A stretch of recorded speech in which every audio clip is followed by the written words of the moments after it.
On tonight's show, we have comedian and ventriloquist Landon Harvey. And now for your host, KoolKard.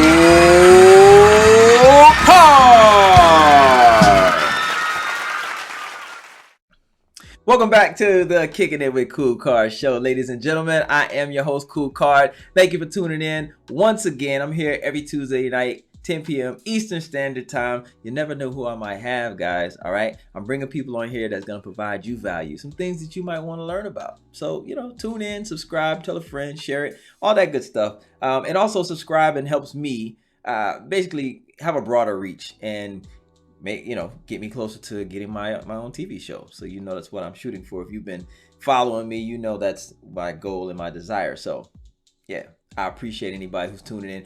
I appreciate anybody who tunes into the live. I appreciate everyone who tunes in and streams it. It all counts. So thank you guys so much. This is episode 99. Episode 98, I had R&B vocalist Azure. We premiered one of her singles called Bad Bad, a video. We showed her video on here, and she has some new music coming out too. So you make sure that you check out episode 98.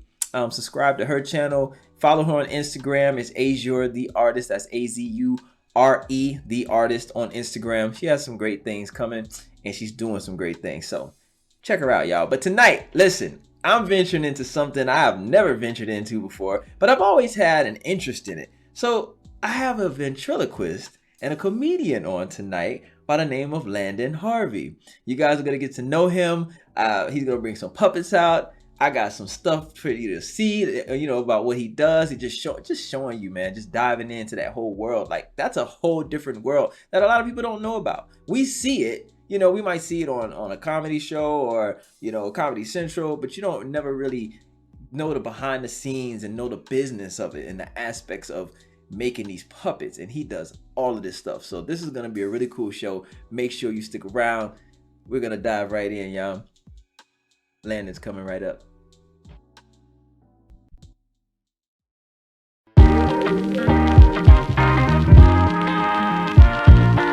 Hi, my name's Landon Harvey. I'm a comedian, ventriloquist, and puppet builder.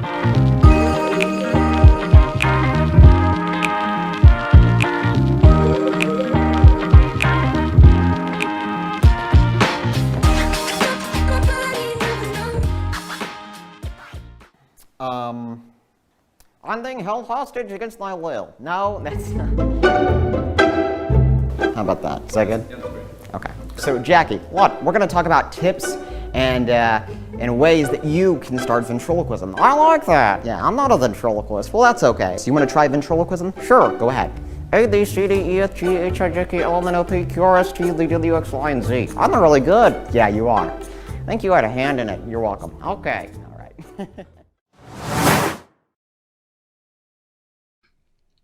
Ladies and gentlemen, please welcome to the show Landon Harvey, the ventriloquist himself. Hey, thanks for having me. This was fun. Yes, indeed, man. This is gonna be really fun. I have never had a ventriloquist on the show. I'm excited to learn more about it. I just think, I'm an actor, so I got a colorful mind. I mean, acting, comedy, that all runs hand in hand. So I'm really, really stoked to have you on here and just to learn more about what it is that you do. And I never even thought about the art of building puppets. We always see the puppets, but you never really think about making the puppets. And you do all of that. That's amazing. That's really amazing. Oh, thanks. Yeah, a lot of ventriloquists and a lot of performers don't build their own puppets, but it helps when you can, because I can build exactly what I want. Yeah. I don't have to go back and forth and haggle with the builder. I can take a vision and execute it, which is great. Yeah. So it's definitely, man. That's really cool. I thought that was unique when I came across you. Hey, he builds the puppets. Yeah. So instead of just getting a ventriloquist, I'm getting someone that's actually building the puppets as well. So you're a puppet master. Doing what? The puppet master. Hey, check this out. I have to ask. I start every show with a prayer. Are you open to that? Oh, sure, of course. Okay, all right. I just have to ask because everybody's faith is not the same. So, let's get that on out the way and then we'll keep it moving. Heavenly Father, Lord Jesus, we just thank you for just guiding us here together on this platform, Lord, just to speak about Landon's gift, Heavenly Father, Lord Jesus, and his talents. We just thank him for just lending his time and his energy, Heavenly Father, Lord Jesus, to just come on here and just spread the knowledge of ventriloquism, Heavenly Father, Lord Jesus. We just thank you for waking us up this morning. We thank you just for the clothes on our back, the food on our table, Heavenly Father, Lord Jesus. We just thank you for it all. We thank you for the love that you give us, the mercy and the blessings, Lord Jesus. We just thank you. We just give you all the victory, all the glory, all the love, all the praise. In your name we pray. Amen. Amen. Yes, Lord. Yes, Lord. So let's go back to where it all started. I read that let's go back a little bit. Give a little backstory on you. I read that you were bullied a little bit, and then you found ventriloquism at the age of 6. Mm-hmm. How does that happen? I know we're all kids and we play Actually flipped. Yeah, I was always an introvert as a kid. I didn't really find my niche yet. Okay. I wasn't good at sports, and I kind of liked art, but I never really taken an art class up to that point. Yeah. Actually, ever up to today. But my dad goes on trips for work, and he'll bring my sister and I back little trinkets from gift shops, and he brought me back this pirate puppet. And I was so fascinated with it. And there was a ventriloquist around the same time I got that pirate puppet that had performed for Red Ribbon Week at my school. His name was Dennis Lee. And he's a ventriloquist, and he performed a program at our school. And I was so enthralled by the magic of ventriloquism and the comedy he did, and then the ability to weave the lesson in through the comedy and the puppets. Wow. That I was just fascinated by it. And so that kind of sparked my interest for ventriloquism. And then I started doing little things from my Cub Scout groups. I'd bring puppets there. I'd save up tickets in class, so you could turn those in and get different things. I think I got show and tells whenever I would turn them in, so I could bring in my new puppet, and that was always a thrill for me because I could be the center of attention, but then also kind of divert it to the puppet. And then when I found comedy, it just really solidified my love for the art. And my first actual show in front of an audience, where it counts, I think, was in high school when I was performing at my choir concert. Wow. So that was, yeah. So does comedy kind of come hand in hand with that? Like, do you naturally just grow into the comedy realm because you kind of have to be funny with the puppet to entertain? Yeah, it's the ventriloquism is such an odd thing because, like, if you want to be a stand-up comedian, you study stand-up comedy and then you go and do it. And I'm not saying that it's easy, but it's one thing that you put all your time into, right? Being funny. Ventriloquism, you have to know how to do the art. You have to do it well. You have to create a character that's unique to you and your act, and then you have to figure out what the character would do and say that would be funny, but within the realm of the character. Right. So it's like on cartoons, certain characters aren't going to say what the other character would say because it's not within their character. Right. So I've just now, I would say over the past year and a half, probably in COVID more because I've done so much online stuff with the puppets, I've gotten better about getting the improvisational comedy and getting more into the character. Okay. But it really starts, the comedy aspect is probably the last thing that really hit me. And a lot of the younger ventriloquists that I know of, I see this with them too, and that there, you have to learn it in stages. It's really, you're kind of developing this course, and then the last part is comedy because that's when you perform it in front of an audience so many times, right? Okay. You kind of own what works. Now, were you professionally trained as a kid, or did you just take this on yourself and just learn it? Yeah, I was never. A lot of other ventriloquists had read books or seen videos. I just studied every ventriloquist on YouTube I could possibly search for. And it was just kind of, I'm a very visual person, very visual learner. So just seeing that and seeing their technique, I've developed my own technique. Typically, for ventriloquism, you substitute certain letters, but I found a way to bounce my tongue off of the back of my two top front teeth, so that when I practiced that for probably the first 3 years I started, it started to sound more and more like letters. So, wow. I'm self-taught to that degree, but then I've had a lot of, especially lately, mentors in the art that have helped me along and that I've gotten to tips has been a blessing. Yeah, I mean, so because I'm sure for the average person, the shock and awe is how well you can do it without us telling that you're talking, right? Right. Your mouth closed. How hard is that? How long did it take you to, I won't even say perfect that, just get to the point where someone couldn't tell that you were talking?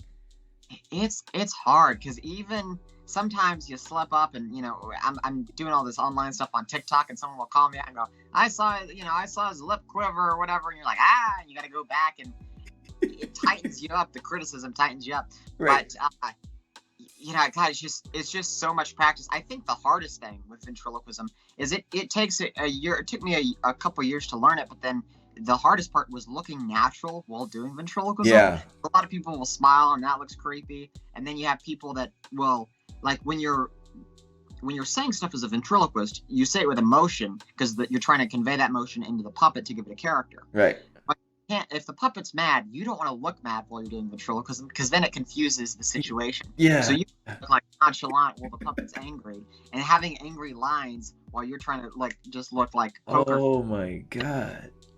And then you have to do that with all the emotions. And so it's just a lot of practice in front of the mirror, which has now become practice on TikTok live streams for me. Okay.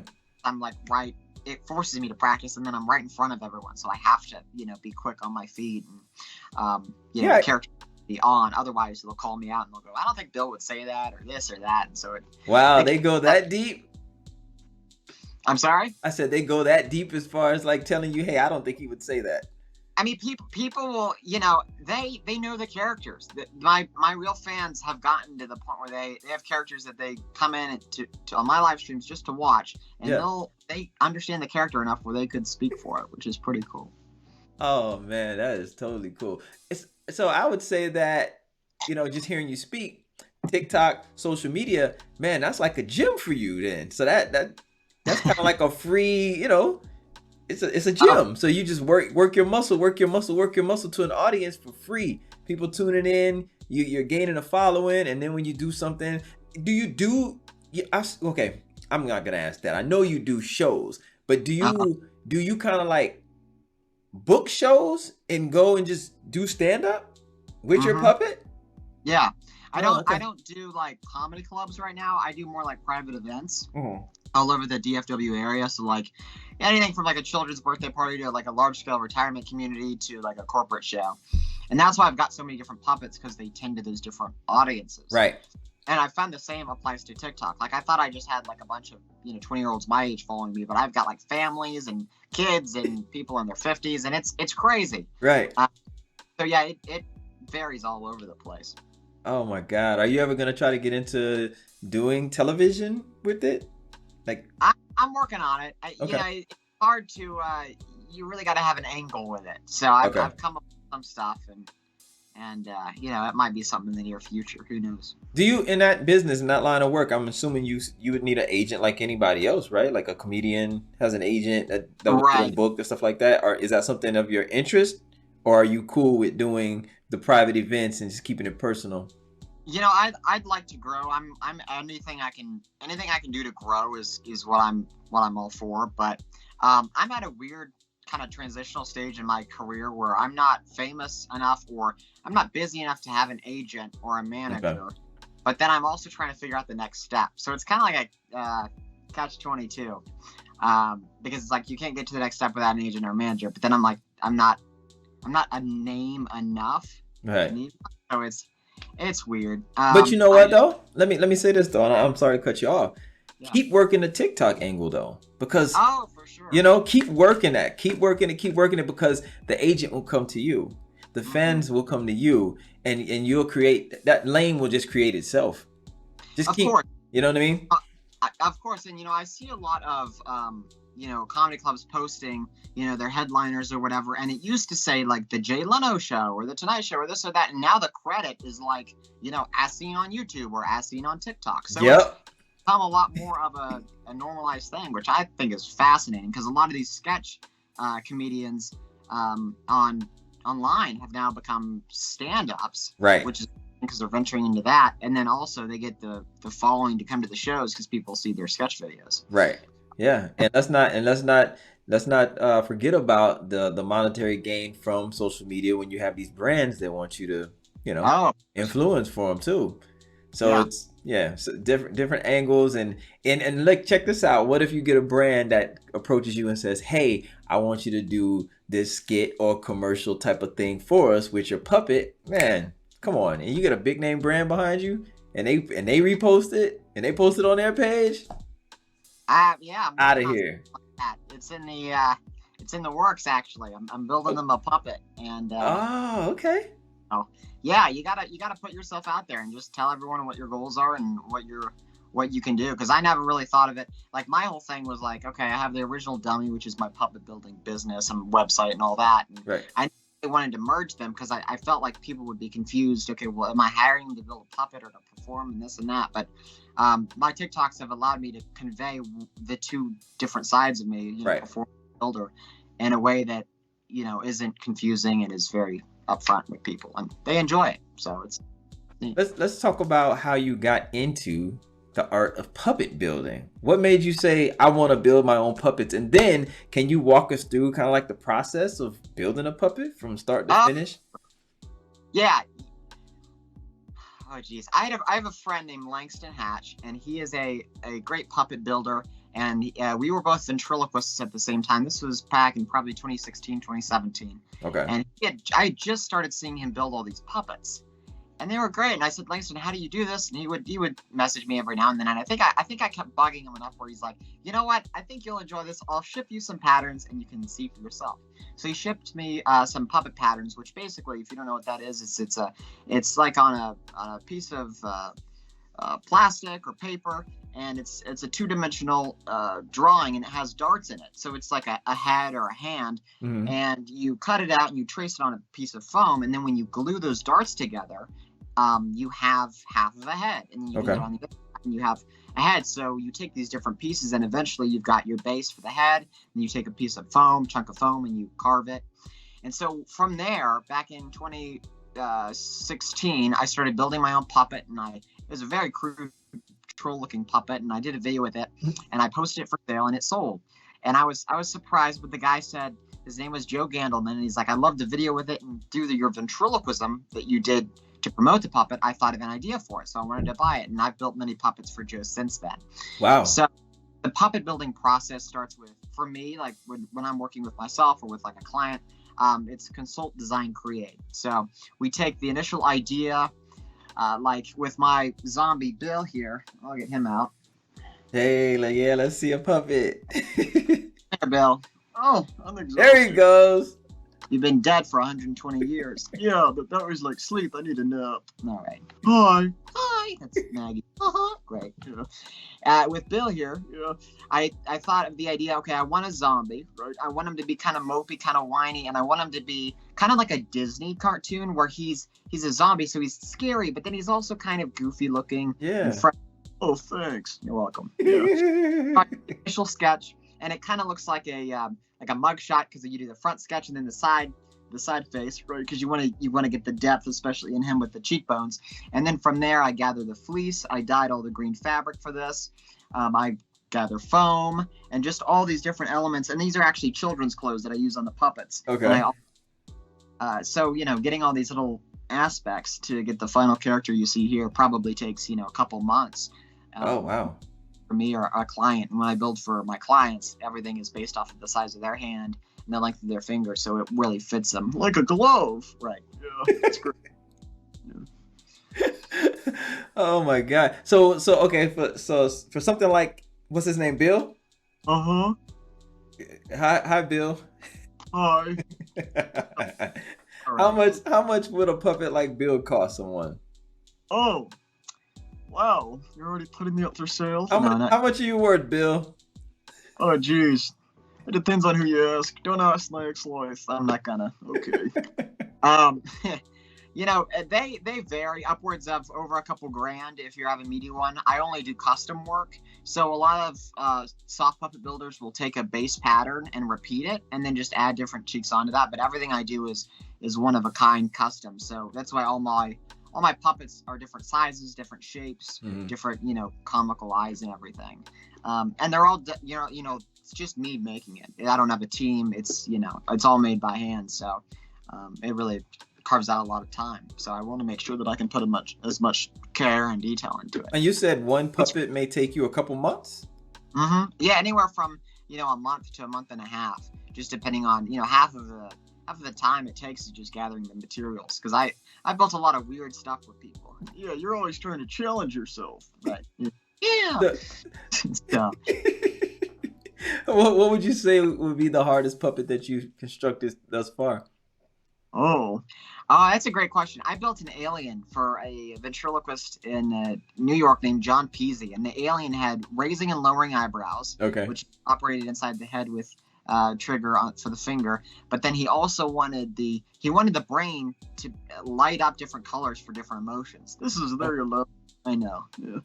And I said, well, it's gonna weigh down the head because it's a foam head, so we can't do that. And he goes, what if you put the brain in the stomach? So we have the alien has moving up and down eyebrows, and then a brain in its stomach that is revealed when you take it out. And it has a little remote where you can press different buttons, and the stomach lights up different colors. And it looks really cool. Really? Yeah. Wow. And it probably took me a while to figure everything out. And he had ideas, and I had ideas, and this client was more. John always has these grand ideas, and I'm always wanting to match his level and his curiosity for what can the puppet do. So we really tried to get it. And also it's an alien character, and we didn't want to go with classical alien, so I was trying to put my spin on it, and was trying to find something that looked alien enough but also didn't look like a copy of anything else in terms of aliens that has been done in the past with movies. Oh wow, I would love to see that. Yeah, that goes into it's on my website, The Original Dummy, under testimonials. The originaldummy.com. That's right. I'll make sure I put that in the description for everybody to go check you out. Oh, fantastic. Thank you. Yeah, definitely. Hey, Bill, how do you feel about Landon building other puppets, kind of cheating on you, man? How do you... Oh, cheating on... I wouldn't mind if he built me a girlfriend. Yeah. What's up with that? You haven't built Bill a girlfriend yet? Well, I haven't gotten around to it. He built me a maggot, but it's not the same. Always in my ear. I know. This is maggot coming out of his head. And she, people love. I can't perform Bill on my TikTok live streams without having Maggie, because they're kind of a fun little group there. Yeah, they love us. They do. That's great. So I always have to make sure he's there. But he's fun. You get along with the other characters like Mervin and Jackie. Yeah, kinda. All right. At least we're not in the same case. No, that wouldn't be good. No. Yeah. I need to breathe. So Bill is like your sidekick. He's number one in your book. Oh sure, yeah, I'm his right hand man. Yeah, literally. Okay. Yeah.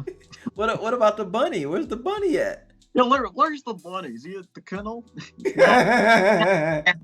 Yeah, we're going to Malibu to do this week to do a Halloween thing. Right. Yeah. So he's packed up. Right. Okay. Otherwise, Jackie would be out. Yeah, he's a jackalope. I know that. Okay. What's his name? What's the bunny's name? His name is Jackie. Jackie. Okay. Yeah. Jackie's cool too.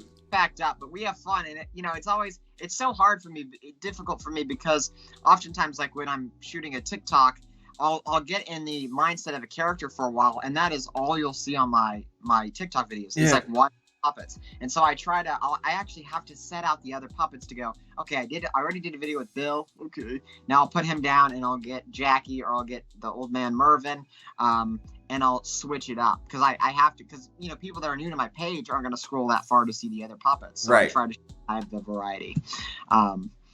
But did Bill just pass out? I'm okay. Hanging in there. Yeah, I've only got like three lungs left. You look half dead, Bill, so I was worried about you there. Hey, I look pretty good for a dead guy, though. Yeah, I'm moisturized. Yeah, is that the key? You pretty clean too, man. Let me see that suit. Oh, yeah, Yeah. Okay. I'm digging the brown on you, Bill. It matches your hair and everything. Yeah, it goes really well with the green, which I didn't even realize. Yeah. It was a friend of mine's, and I said, hey, I like your suit. Can I have it? And he said, oh, then my dead body. All right, I'll just wait. Yeah, so I got it. Oh, my God, that's cool. That's great. You're a cool dude, Bill. Oh, thanks. Likewise. You're okay. You're okay in my book. Was that Maggie up there, right? Yeah. Maggie just be hanging around, little dirty worm. Nasty little Maggie. Don't call her that. Yeah, she doesn't like to call the dirty worm. Maggots are superior. Really? Yeah, they turn into flies. Okay, I didn't know that. Yeah. It's a thing. okay. Well, yeah, I guess. Yeah. I'm sorry. I didn't mean to offend you, Bill. Huh? I didn't mean to offend you. Oh, it's fine. Or Maggie. I know she caught feelings. She started barking at me. Cheers. Yeah, okay.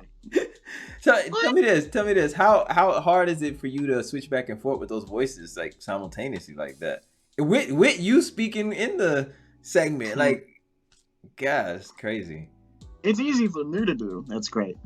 Yeah, it becomes difficult.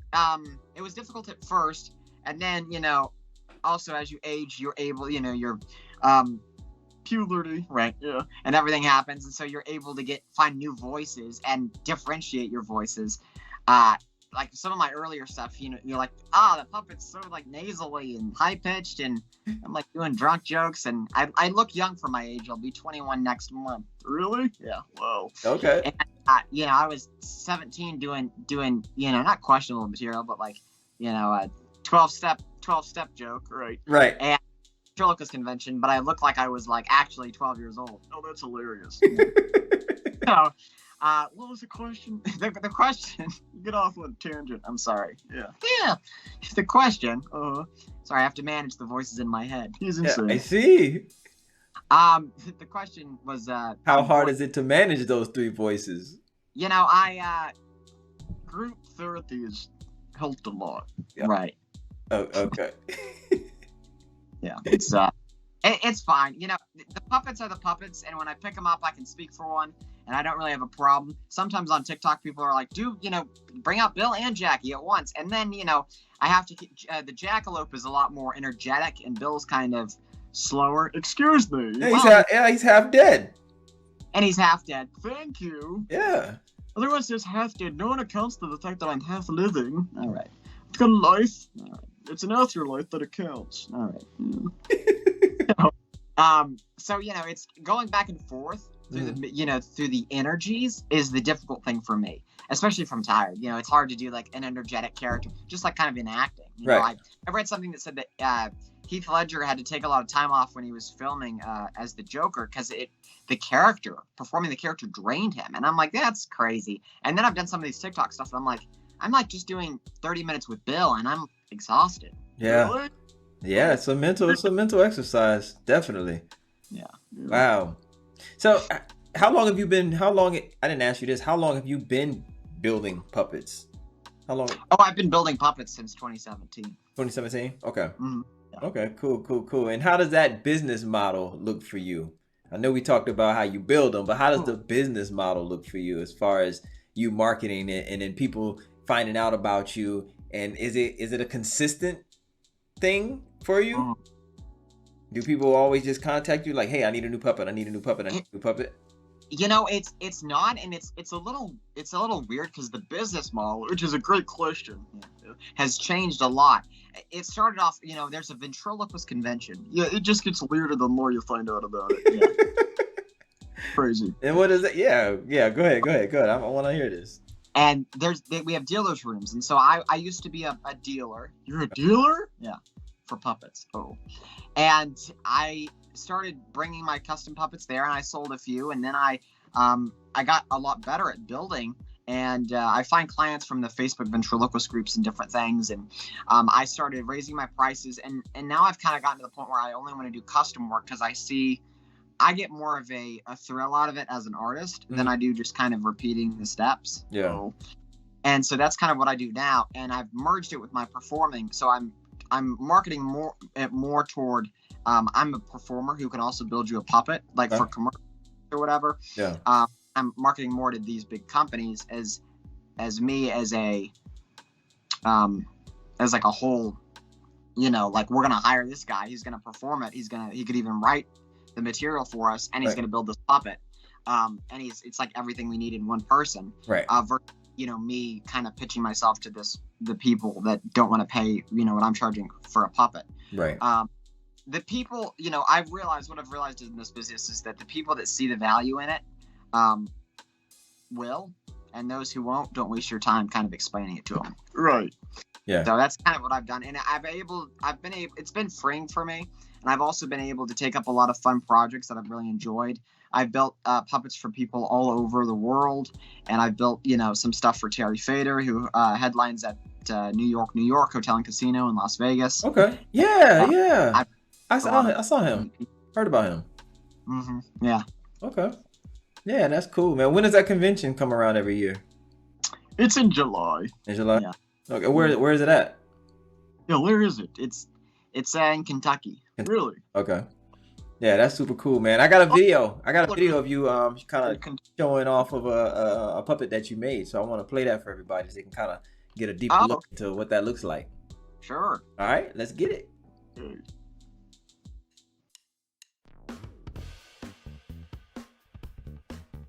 Hello, Landon Harvey of the original Dummy, here to show you my recent creation. This is Vince the Mangler, and this is a creation for the ventriloquist Bob Rumba. This is actually a revamp of one of his main characters that he used to do in comedy clubs. And we took the idea of Vince the Mangler and updated it to what you see here. This was the initial design. As you can see, we kept most to it. We ended up adding the unibrow for an angrier effect. So you can see the he's got two mechanisms here that exit the puppet. And when you pull those, get a wide shot, those are actually for raising ears. So he's got the raising ear, and you can do those separate or together. And then also within his head, he's got a mechanism that you operate with your finger, and he's got a blinker. And of course, you've got the mouth movement. He's got posable arms, which are great for photos. Bob does a lot of fun and goofy photos with his characters, no matter where he is. And so we added that feature. He can also stand. He's got swivels on his legs so he can stand, and he can also sit. And his body is patterned in such a way that it accommodates the sitting. And we also have a tail over here, and we built that where it was off to the side so that Bob, as a right-handed vent, could perform him with ease and then just control the ears like that. And then when you take the character and you want to travel with him, you can actually pinch this cuff and push it through the body like so, and you can actually see that the head is detachable from the body, and there's a little foam cuff in there inside the body that I built, and what that does is that holds this cuff right here in place. So it secures it, and then when you're wanting to travel, you can travel, or if you're doing a puppetry demo and you're teaching a class, you can actually teach the way manipulation works and the way that subtlety acts in the art of puppetry. So my name's Landon Harvey, this is Vince the Mangler. We're shipping it off to Bob here from the original Dummy. Thanks for tuning in.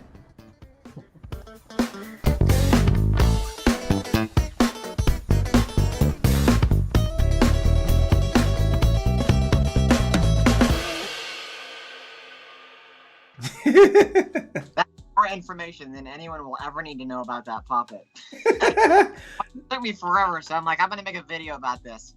That was a fun build, tedious but fun, and Bob loved the puppet, so that was cool. Yeah, man, that's super dope, though. It's an inside look that most of us don't get to see.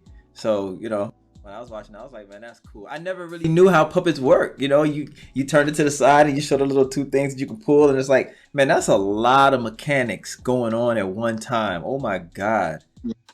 Yeah, it is. And you know, I usually have to. I like to tinker a lot with things, but I've forced myself to like draw out ideas, because if I draw it out, you know, how the mechanics work, you know, the ear is just on a swivel, so you just pull this and then the ear lifts up. Okay. And you have a swivel, but getting that to where it works, and you know, the inside blinker, everything's just kind of a lot of testing out. But it was a fun puppet. Yeah, that's a lot going on, man. Oh my God. Wow. Yeah.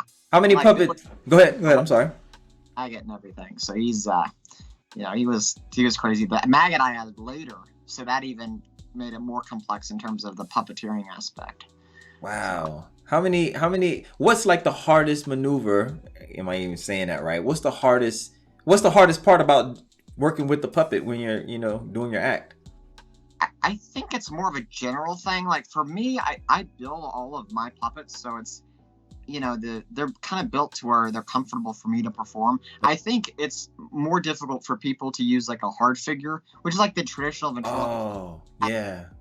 It's made of wood and it's got like a head stick which has all the levers on it, and a lot of times people aren't natural with it, and it makes it look really robotic or just not performed right. Right. And I think in ventriloquism as a whole, it's hard to bring a hard figure to life in the right way. It's either too jittery or it's just kind of like there, and then they Yeah, you're right about that. I've seen that too, where I'm like, it just doesn't look natural. But then you get some that are really good, and it's like moving around like it's it's alive. So yeah. Yeah, it takes a lot of practice. I've got one named Scooter that I didn't build. I bought him when I began ventriloquism, but I've practiced him with a lot in figuring out how to keep him animated. And it's different from a soft puppet, but well, with a soft puppet, you turn the head or you tilt the head a little bit to show that he's alive. You can do that with the eyes on a hard figure. So just little mannerisms that add to the character and the life that you're trying to bring to it. How many puppets I don't know if how many puppets have you built? Keep track? I don't really keep count. It's weird. Like I build something and then I just post the photo on my website. Okay. Probably over 15 or 20. Okay. So nothing too crazy because it takes so long, right? A lot, but I kind of take clients here and there, and I'm always wanting to pick puppets that require something of me that I haven't done before. So I'm always learning and always growing, and getting to try a new technique is always fun and fascinating to me. So well, I can say this: you've gained another fan in my daughter. I'm not on TikTok, but she came in and she saw me getting ready for the show, and she saw your video, and she's like, "Oh my God, that's so cool!" She had no idea you're on TikTok. I'm gonna let her know, and I'm telling you, she's gonna follow you. Oh, thank you. Yeah, she thought it was the coolest thing. So you got another fan. Oh, cool. Yeah, yes, indeed. What's like the best aspect of you getting on stage and doing this? Like, what brings you joy when you get up there, man? Like, what's the best part of that? I think for me, seeing an idea completed. Like, I had the idea for the zombie, so I drew him, I built him, I wrote material for him. I have writers I work with too to kind of punch up stuff because it's important, different perspectives on something. Yeah. But seeing all of that effort put onto stage in like a 10-minute routine, and then see that do really well and the audience response from it. Yeah. There's nothing better than that. It's like a drug to me. I love it. It's great because it's valid, right? But then it's also like you're doing your job right. Yeah. So it's like kind of 2 in 1. You're like validation that everything I've worked for up to this point with this character has gone right. And sometimes you have jokes that fail or whatever, but like you're already that much closer to having more of a solid act. Yeah. So I can only imagine. I used to do music, so it's nothing. Okay. It's no better feeling than seeing something that you had in your head come to life. Exactly. It sticks. You know what I'm saying? Yeah, like, of course. Yeah, and especially with you, like I can only imagine. Like that's more than music. Like what you're doing is more than music, because you got the comedic aspect of it, and then you got the puppet, and it's like everybody has to fall in love with the whole routine. The puppet, you know what I'm saying? The character, the everything, the character, the comedy, just everything. It's so risky. Effortless for the performer, Yeah. For the audience has to look at that and it like looks effortless, even though there's been hours and hours put into this, routine. Yeah. I mean, it's so risky. I would say it's risky because no, seriously, because you have this idea in your head of what you want to do. You've been training. You go out there and you just put it on the line, and they hate it or they love it. That's why so many bad ventriloquists is because they put an emphasis on one thing and not on everything. Yeah. Like I learned ventriloquism, like what we talked about earlier, in stages, and most of the people haven't even, or like adults, and they haven't even passed the basic like learning how to do the art of ventriloquism. And so when they get up there, it's like they're still practicing it, and then they've got this material, and it's corny, and it's like the puppet's like dead, and it's like a wood puppet, so it's just there, and kids are crying in the back because they don't know what's going on.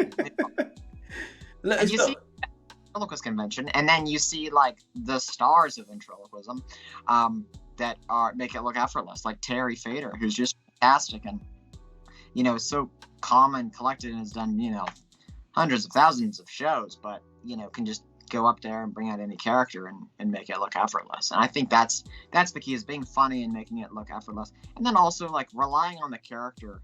You know, a lot of Terry stuff, and what I've been inspired by in watching him is how most of it is character driven, and how you can have jokes too, but how like with like Everyone Loves Raymond, the show, a lot of the dialogue is character based, which makes it funny. Yeah. So there might not be like any jokes per se in the script, but the interactions between the characters are what make it fun. So I've kind of adapted that into myself and how I react to the puppet and what conflicts I have with the puppet on my live streams or my act. Yeah. Man, that's dope. I gotta go check out Terry. I gotta go check him out. I've heard about him, but I never really watched him. So now that you're talking about it, I really want to go see what he does. Now, do you think that some ventriloquists can get by because people really don't know the art of it, so they're kind of like just in awe just for the fact that they're up there doing it with their mouth maybe barely moving or not moving, and they kind of get by even if the jokes are corny, but people are just in awe that this guy can do it, so he gets a pass? Do you see that? Of course. You know, it's like the different, I'm trying to equate it to something else and I don't quite know. I guess it's kind of like food. Like if someone can make spaghetti, you're like, wow, you made spaghetti, and it didn't taste bad. I enjoyed it. But then you go to like a, you know, really fancy restaurant and they did something more to it. So you're like, wow, spaghetti is like heaven. Yeah. It's like that. Okay. You know, it's the years of experience, and I think anyone can become a ventriloquist, but I think it takes a certain type of I don't know, God-given talent or like a personality trait that kind of allows you to have the essence of the characters more. It sounds very weird, but it kind of differentiates like the hacky ventriloquist from like actual good ventriloquists, if that makes sense. Yeah. And you just have to kind of like go up on YouTube and look up ventriloquism, and then look at everything to kind of really see what I mean. Because I've looked at every ventriloquist out there, but yeah, I would say so. Okay. And what would you have to say for someone who may be on the fence about getting into that line of work? They have an idea that they want to do it. Maybe they feel they're going to be judged because they're like, I don't know if people are going to perceive. Huh? You will be judged if you go into this, but you're going to be judged no matter what you do. Exactly. So, and whenever you try something new, people are going to judge you because they don't want to. They would never try something new, or they would never do that. Yeah. So I say like follow the passion. I've always had a passion for this art, and all the elements of it. Like I do all my social media, all my video editing, everything. And so it's whether I'm on stage or I'm uploading something to YouTube, I have a passion for it and making it look right. So I would say follow your passion with it. If you want to get into ventriloquism, look up books, look up videos on YouTube.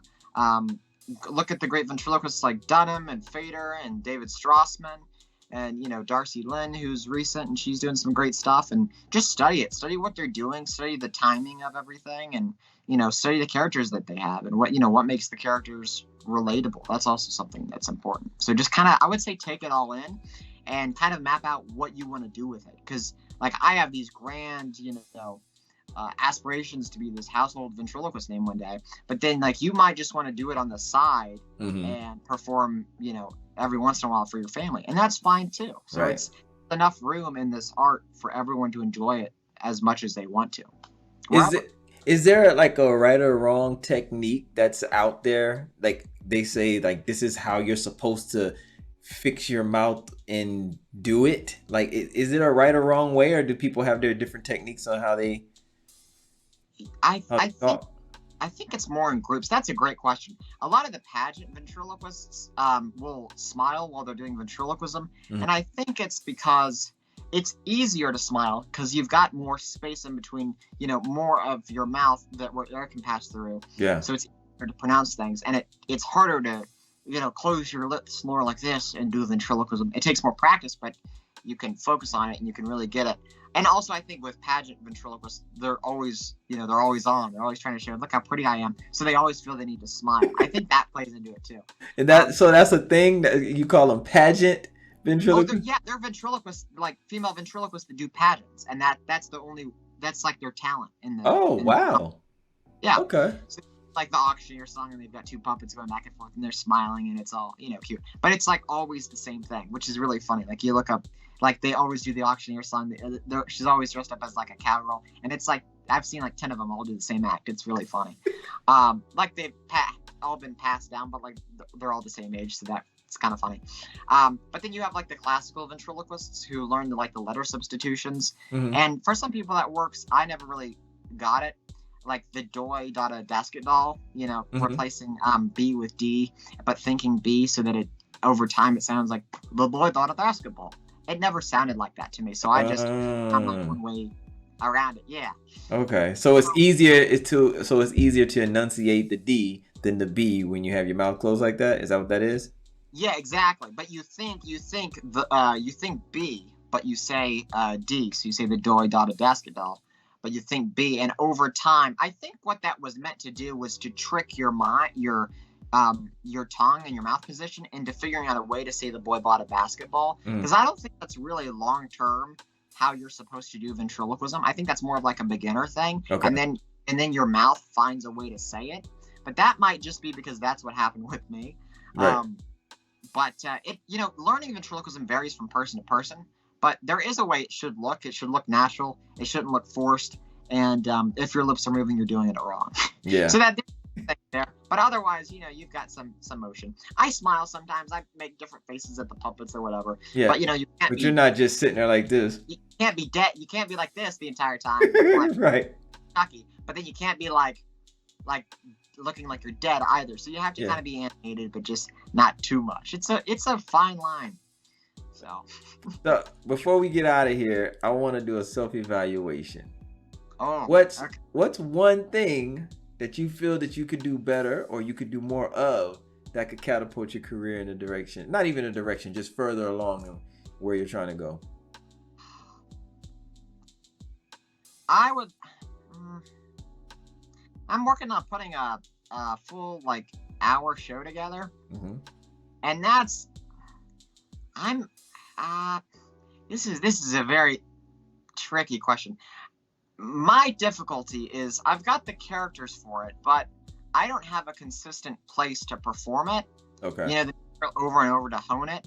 And so my biggest problem is that, and then also that I have probably 15 minutes with Jackie the Jackalope and 15 minutes with Bill and this and that, but I have such a problem sticking to that, sticking just to the script and stuff, that it bothers me to have to rehearse the script over and over. So it's like I need a teleprompter or something. So what you're saying is you kind of start doing impromptu stuff, is what you're saying? Yeah, exactly. Especially after doing all these TikToks where that's all I do for 2 hours. It's I've written these jokes and I've put all these jokes to use, and I don't even want to use them, even though I could. You know what I mean? So why not just go up there and do it like that? Why script it? Because it's like I want to be the funniest within a certain amount of time. Okay. And if I make a formula for that and I go, this is the bit I'm going to do. I'm going to do this many jokes and the character's going to go like this, this, and this. Right. Then I know it'll work. Okay. If I'm improvising, you never really know how it's gonna click. Yeah. And so especially with Bill, if I'm performing his 5 minutes, sometimes it works really well, sometimes it doesn't. And having that as a consistent element allows me to understand everything else. So maybe my show didn't go right because of the environment I was in, which happens. Sometimes you're outside, or they hear you as well. But it's kind of you want to control certain variables. So how do you rectify that, or how do you overcome that? Because you have to do your hour show. That's what's on your heart. So you have to do it. One bite at a time. So if I have 15 minutes with the Jackalope, I rehearse 5 and I work on that 5, and then I kind of expand it to 10, and I kind of hop around from puppet to puppet and do that. Okay. Yeah. All right. Well, hey man, that's on your heart, so you have to do it. Of course. You have to do it. Get it together. You have to do it. You have the talent, man. So, yeah, I would love to watch an hour show of you. Oh my gosh. Yeah, definitely. And then guess what? You can package it all up Sell it to Netflix. Sell it to Comedy Central. Something. Youngest ventriloquist. Yeah. Yes, definitely. Hey man, it's been a pleasure. I really appreciate you coming on here. Like, this has been eye-opening for me because I never knew some of the stuff that you just told me. Like I said, I've always liked the puppets. I've always liked ventriloquism. I can't even say it now. Ventriloquism. I've always liked the puppets. We get it. Ventriloquism. I've always liked it, but I just never knew the mechanics of it. I never knew how the puppets work, how you work, all of that. I never knew what it took to even do it or what you put into it. So thank you for this. I'm pretty sure other people that watch this are gonna be like, oh my God, yeah, cool. Like, you know, never knew that. So yeah, man. Thank you so much. So go drop your website again, and I will have it in the description so everybody can go and check it out. Buy a puppet. Oh, right, yeah. My website is landonharvey.com. If you want to look into puppets and you have a crazy budget, you can order a custom puppet from me at theoriginaldummy.com. And we're everywhere on social media at Landon Venting. So yes. And if they want to book you, they'll go to the website as well? Yeah, they can find all my info from scrolling around on there. Oh, cool. Yeah, I never thought about booking a ventriloquist, but that would actually be pretty damn cool. It's fun. It's definitely, people love it, and I do my show, and then I also do walk around entertainment afterwards where I interact with people, and that's always fun. It's right. Yeah, it becomes personal. Yeah. People really remember that. They'll never forget that. Oh, for sure. And it's a great opportunity for photos. So yeah, photos and future business, because I'm pretty sure like, hey, I got such and such coming up. I might want to book you. So I'm pretty sure that works too. Exactly. Yeah, definitely. So yes, man, thank you so much. I will be supporting you. I'll keep in touch. Man, blessings to you. You're gonna go far. Just keep doing what you're doing. Keep plugging. Seriously. I mean that. So yeah. Hey, until next time, guys, I'm gonna lead out on this show with a performance by Landon Harvey himself. All right, you guys can see what he does in that regards. And until next time, y'all, every Tuesday night, 10 p.m. Eastern Standard Time, we are here kicking it with KoolKard, your boy. You never know who I might have, so come on now, subscribe, check me out. You subscribing helps me reach a broader audience. Hey man, it helps y'all too. I can keep this show going and get more people on here, bringing value and dropping gems like Landon Harvey himself and Bill and Maggie. All right? Yeah. Yes, indeed. All right, Bill. We're gonna catch you later, man. It was a pleasure. See you, Maggie. Bye. Bye. They over there in the cut, shriveled up. Oh man, but yeah, man. Thank you so much. Until next time, guys. We are out of here. Y'all enjoy the show, cause Landon's about to go. We out of here. It's a video? I think so. Alright. Why don't you introduce him to Maggie? Oh, this is Nugget. She lives in my head rent-free. Nugget, say hello. Hi! It's Maggie the Maggot. Yeah. She's also my receptionist. That's great. Yeah! Alright, you guys are quite something. Yeah. You're sure you're okay with her being inside your head, controlling everything you do and say? Yeah, it's like we're married. Okay. This guy gets it. Alright. Alright. You want to shake my hand? Sure. Again?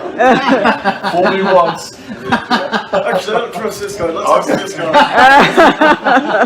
I don't like him. Alright. You look polished. You look like you wouldn't hurt me. I wouldn't for the Okay. world. Are you single? Bill? How do you do? Oh, it's so firm. Okay, firm grip. Alright. Oh! Dude, I'm sorry. You want to put it back? Go on. Oh, here. Poor guy. Oh, that tickles.